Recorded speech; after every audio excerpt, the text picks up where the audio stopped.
Hey everyone, Mr. Mario here.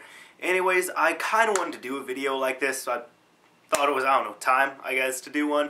But, just something I wanted to talk about, a little history with me, I guess, because I want to make my channel, like, not super personal, where it's like, oh my god, every time I'm going to the bathroom, every time I go to the bathroom and I sit on the toilet, I'm going to make a video, and I'm going to talk about how, see, that's what I'm talking about. I don't want to give that much detail, but, I want to make the channel informative, but also have me in it, as I've said before.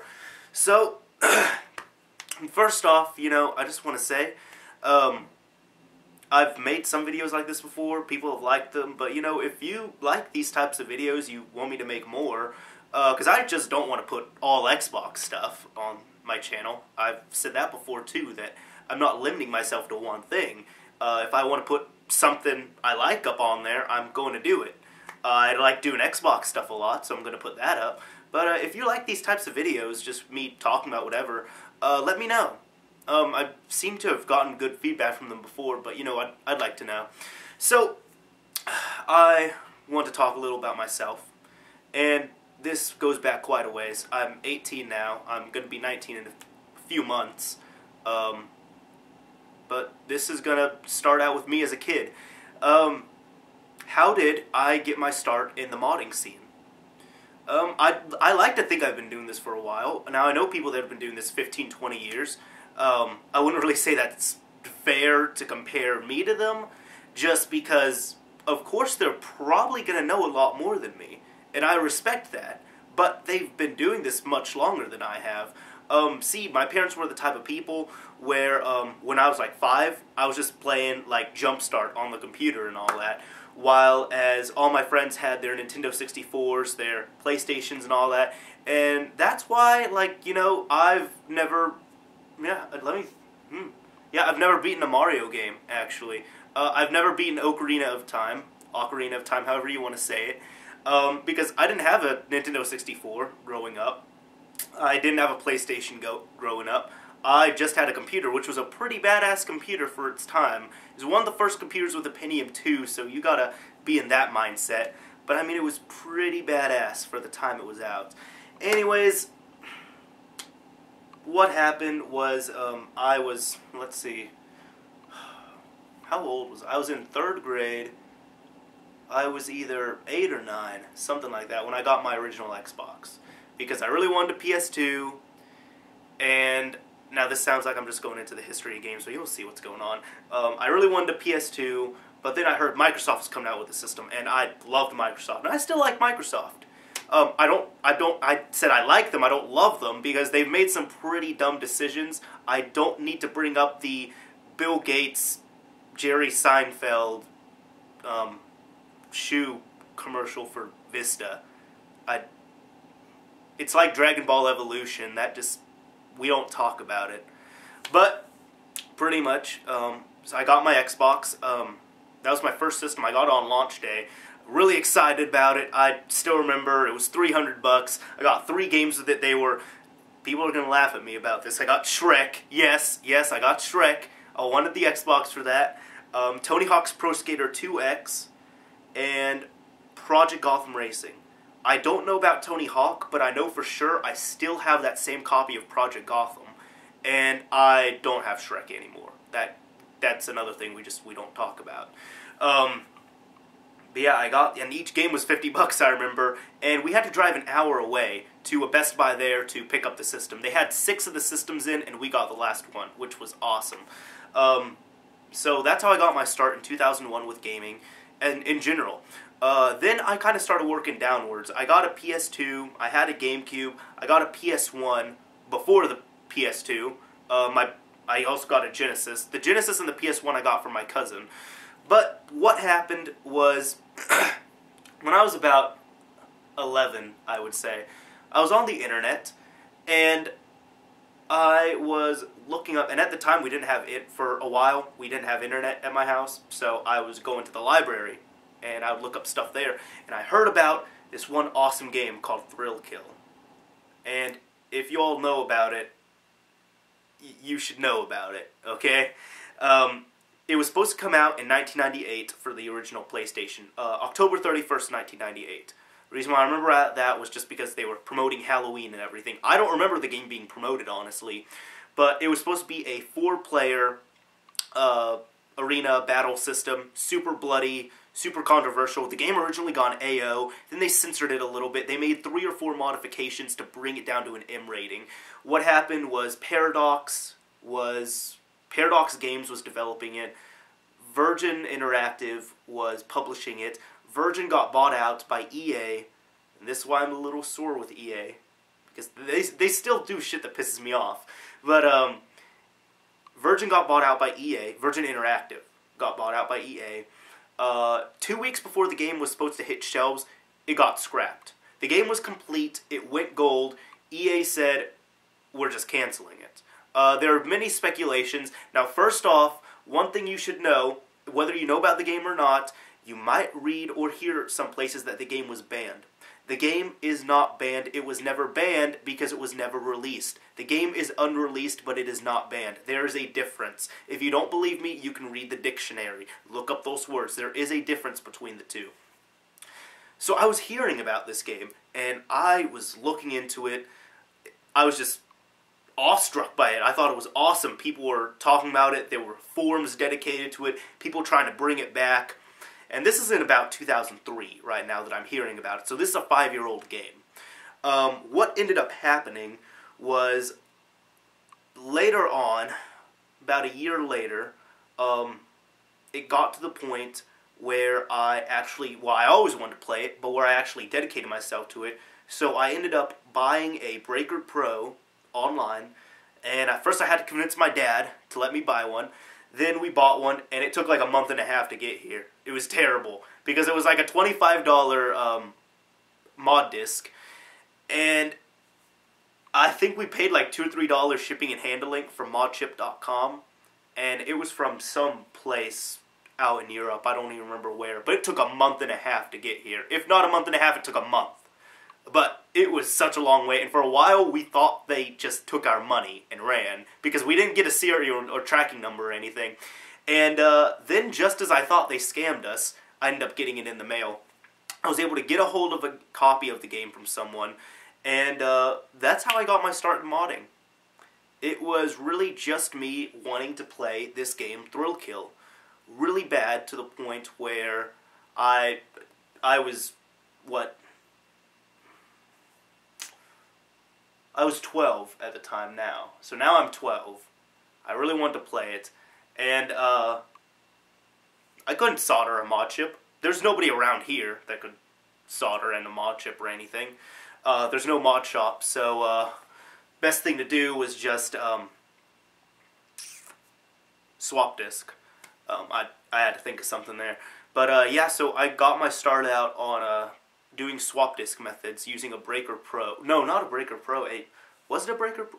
Yeah, Breaker Pro. I was getting confused with Code Breaker. A Breaker Pro for the PS1. Later on, this escalated. What I did, I ended up... Let me think first.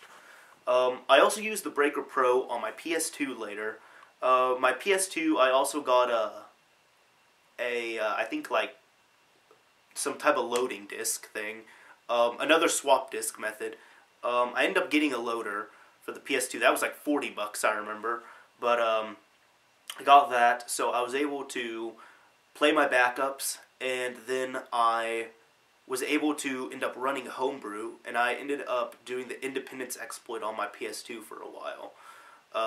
But I need the swap disk to do that. This is all stuff I learned later. What else? I soft modded my Xbox, my original Xbox, which was probably the easiest one to do since it was a 1.0 system. And I used a Action Replay Max and Splinter Cell to do that. From there, it went on. I did the PSP. The PSP was my area, okay? I was an expert on that. That's when I started getting into YouTube more. I was about 14, 15, around that age. And anybody was coming to me for PSP stuff. I still have all my PSP gear, but I believe I modded at least 10 or 15 for people. And I was real cheap about it, because, you know, I was in, like, 8th grade. So, I think I charged like $10 for a custom firmware flash, which was just ridiculously cheap. So yeah, it was easy money that way. But I ended up modding quite a few PSPs, if I remember. And I still have all the stuff. It got to the point where I also got a Pandora battery. I made one on my own. What started me off with that was I wanted a PSP real bad, got one for Christmas when I was 14, and then I wanted to learn how to run Homebrew and all that stuff because I knew the PSP had that capability and it was awesome.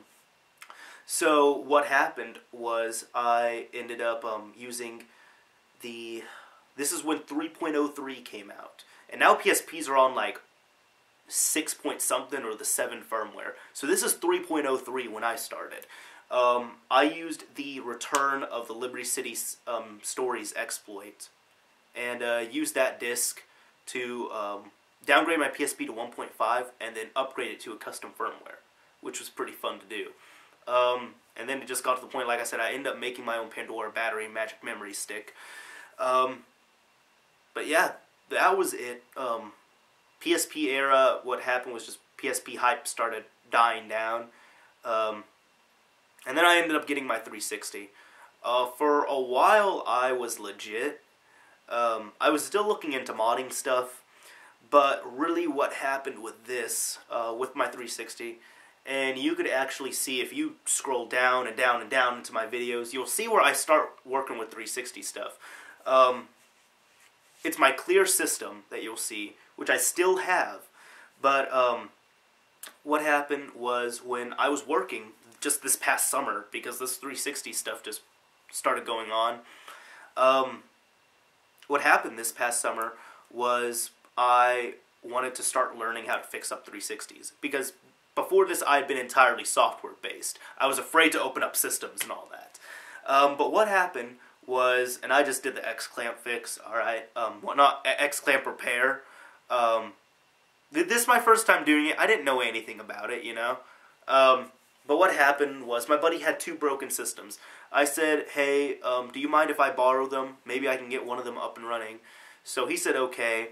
What happened, I was messing with them, and this is like before I even knew how to flash a drive, and I didn't want to solder or anything, so it's laughable now that I've learned so much in the past few months, but because I didn't know about DVD keys or anything, so I remember I had my system taken apart and his 2 systems taken apart. One of his systems had a broken Samsung drive, and I ended up just swapping the drives. And I put my drive that worked in his system, and then it wasn't working, so I thought there was something wrong with his own system. But just looking back now, it's just unbelievable. And then for a while, I was actually afraid to flash. But pretty much, I ended up getting one of his systems up and running. The other system, he didn't really want me to fix, because I said it would cost a little more. And he said, well, I got one running, it's cool, just give them back to me. And he still has not paid me back. Because I said just pay me back for parts, but Sean, you owe me $15. But let's see. I was messaging a coworker, and I was asking about some 360 stuff, because he knew a lot about them. And he thought I was trying to mod one first. And he said, hey, well, I got a flashed one I can sell you. And I said, I'm not looking for a flashed one, thanks, but I'm good. I'm good, I don't need one. And he's like, are you sure? It's cool, it's flashed, it's got, you know, a clear case. I can throw in like 20 games. And I was like, you know, thanks, I appreciate it, but it's cool. He said, well, it's $180. I'm putting it up on Craigslist for that much. But I'll sell it to you, since I know you, for $150. And I'm like, yeah, I still really don't need it. And he said, okay, how about this? It has all these mods done to it. It has all these games. I don't have any cables with it, and how about just 100 flat? And I was like, you know, I can get a hold of cables pretty cheap. I know how to burn games. I've been doing that for a while. I'll probably just keep it offline.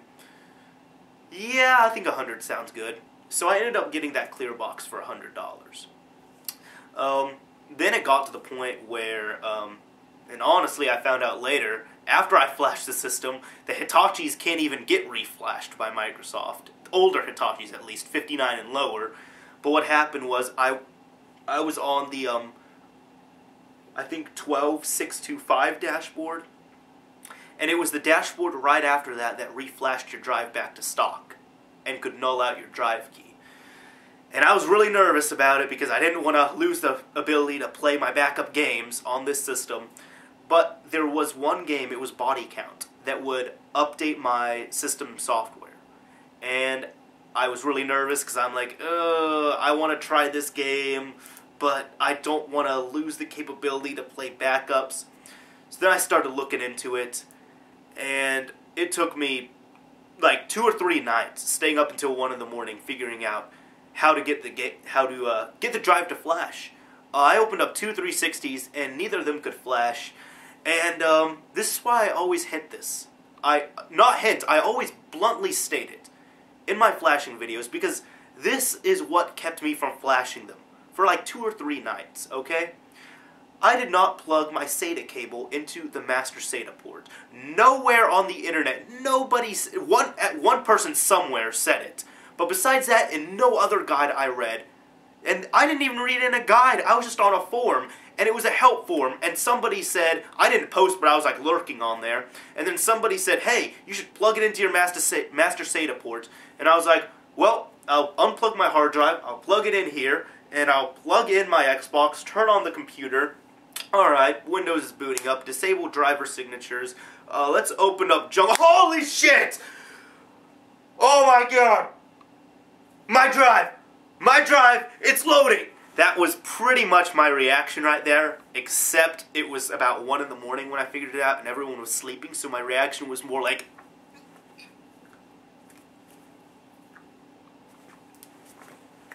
That was more my reaction. I'm sorry if I disturbed some of my viewers with that. But, yeah, so flashing a drive was... Learning how to do it, actually, once you flash the drive, was easy. Honestly, the hardest part of flashing the drive was getting it to recognize in Jungle Flasher. So, that's why, like, with my viewers, I'm willing to help them out if I can, just because I've been there.